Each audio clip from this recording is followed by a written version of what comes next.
एक होता ससा, लहानसा, पांढरा शुभ्र, मस्त लांब कानांचा. सगळं जंगल त्याला ओळखत होतं, कारण तो खूप उड्या मारायचा, गाडी म्हणायचा. पण त्याला सगळ्यात जास्त आवडायचं गाजर. गाजर खाल्लं की पोट भरतं नाही, हृदय आनंदी होतं, असं तो म्हणायचा. एक दिवस सकाळी ससा उठला. आकाशात पक्ष्यांची चिवचिव होती. सूर्य डोंगरावरून डोकावत होता. ससा म्हणाला, आज काय मिळणार, गाजर का बटाटं? आणि त्यानं गवताच्या झुडपात हुंगायला सुरुवात केली. झुडुपाच्या आड काहीतरी लालसर चमकलं. अरे चा, हे काय?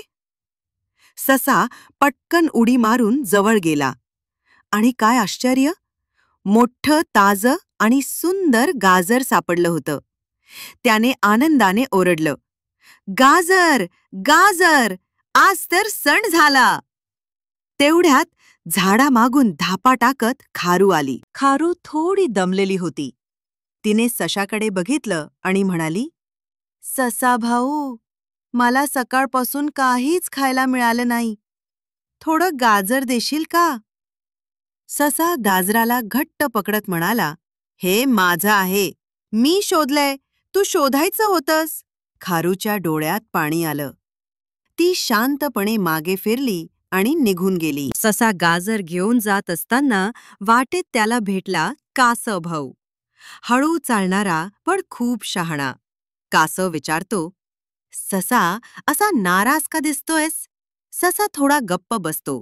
मग म्हणतो, खारूने माझं गाजर मागितलं, पण मी नाही दिलं आणि आता थोडं वाईट वाटतंय. कासव हसतो आणि म्हणतो, जेव्हा आपलं काही शेअर करतो तेव्हा नातं फुलतं. खायला मिळालेलं गाजर तुझं आहे, पण ते शेअर केलंस तर आनंद तुझाच राहतो पण वाढतो. ससा घरी पोचतो. गाजर आईसमोर ठेवतो. आई बघ काय मिळालंय. आई म्हणते, वा, भाजी करूया. पण तू एकटाच खाणार का? ससा म्हणतो, हो, पण खारूचा चेहरा आठवतंय आई, मला तिला द्यायचंय. आई डोकं हलवते. जा बाळा, मैत्रीचं गाजर घ्यायला वेळ लागतो. पण मैत्रीत गोडवा शेवटपर्यंत राहतो. ससा उडी मारत खारूकडे जात असतो, तेव्हा झाडावर चिमणी गाणं गात असते. गोड बोल, प्रेम दे, थोडं खाऊ, खूप हसू. चिमणी म्हणते, ससा भाऊ, कुठं निघालास? ससा म्हणतो, गाजर वाटायला आणि मैत्री परत मिळवायला. ससा खारूकडे जातो. खारू अजूनही थोडी शांत, गप्प असते. ससा म्हणतो, खारू, मी चुकलो. हे गाजराचं अर्ध तुझं, आपण एकत्र खाऊया.